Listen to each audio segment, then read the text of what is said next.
Remember that feeling you got while exploring a Minecraft world for the first time? That eerie feeling of being watched in the caves, that feeling when you stumbled across something unexpected and wondered, who put this here? Who were they? Where did that sense of wonder go? Many people, and myself included, have fallen out of love with Minecraft recently. At first, I figured I had simply become too good at the game. I've played Minecraft semi-consistently for nearly 13 years now, and after all this time, I essentially know all the ins and outs of how the Minecraft world functions and how I can manipulate it to my advantage. Nowadays, there's no real uncertainties, but one day, I decided to quench my boredom by loading an older version of Minecraft 1.6 on my laptop and playing it just like old times. I roamed the empty landscape, built a house, made a few friends, and for a bit I felt like I had truly discovered the game for a second time. I realized that my departure from childhood and my increasing knowledge of the game was not the problem, and there is still wonder to be found, if only we know where to look.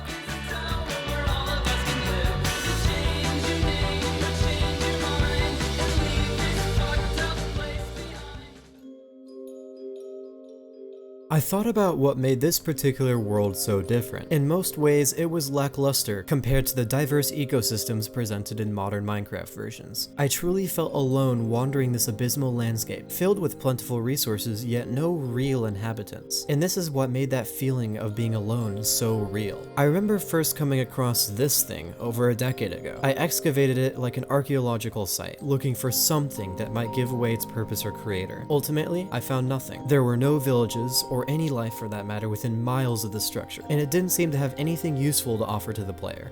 It simply was. Oddly enough, this was more terrifying than anything else I'd encountered so far. I was completely alone in this world, I knew that for sure, yet this remnant of the past suggested that something or someone had been here before. In a modern version of Minecraft, every structure has an explanation. The dark and morbid halls of bastions and nether fortresses are inhabited by piglins, who seem to have family structures, commerce, and clearly are responsible for the creation of these structures. Pillager outposts and woodland mansions are inhabited by a completely separate civilization of pirates and evil magicians, and one could argue that due to the pirate-like behavior of pillagers, they could very likely have been responsible for the construction of the sunken ships found across the map. Ocean ruins suggest an entire underwater civilization constructed by the drowned, similar to real-world stories of Atlantis. The End Dimension even has its own cities, filling the empty void with life, inhabited by Endermen and Shulkers. Everything here has a clear purpose to the game progression and a feeling of manufactured usefulness to the player. In the old Minecraft world, the End was an eerie void, expanding infinitely and inhospitably beyond the small center island. The Nether was mostly devoid of life aside from the occasional fortress, yet no creatures there seemed to be capable of constructing such a monument. The oceans were dark and barren, creating a barrier between continents, a truly empty, transitional space. Villagers' trades were not designed around the player's own convenience, and lacked things like beds and workstations that a more sentient, player-like creature might use. You truly felt like you were alone in a mysteriously empty world that wasn't designed around you in particular.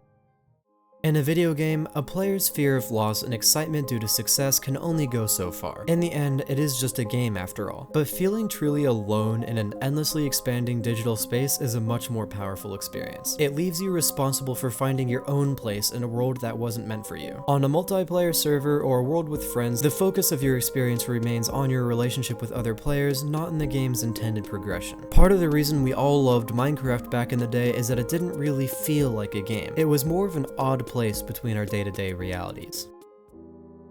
There was a time where if you wanted to get full enchanted diamond armor, you had no choice but to explore, collect resources, and fight monsters to get there. Enchanting was much more challenging, having no means to cherry pick which enchantments you get, and making you cough up 30 levels per enchantment. There weren't many options like the massive experience farms we have nowadays. Also, you actually had to mine for materials, instead of casually asking a villager for an infinite supply of diamond tools and armor. There was also no mending enchantment, meaning you actually had to repair and craft new armor instead of having one set that essentially lasts forever. Most of the time that players spend on a modern survival multiplayer server is spent waiting for hours by a massive experience farm, breaking and placing lecterns over and over again to get specific enchantments, and going back and forth between a raid farm and your enslaved villagers to purchase whatever you may need with your infinite supply of emeralds. It's literally the real-world equivalent of doing an office job without seeing the light of day, except with even more disastrous inflation. Within weeks of this process, so many sets of armor, tools, weapons, weapons and food are produced without much effort that players quickly get bored and become inactive. Player combat becomes less engaging because if you do end up losing your items, it takes a grand total of about 10 minutes to craft a new set if you have the right systems in place.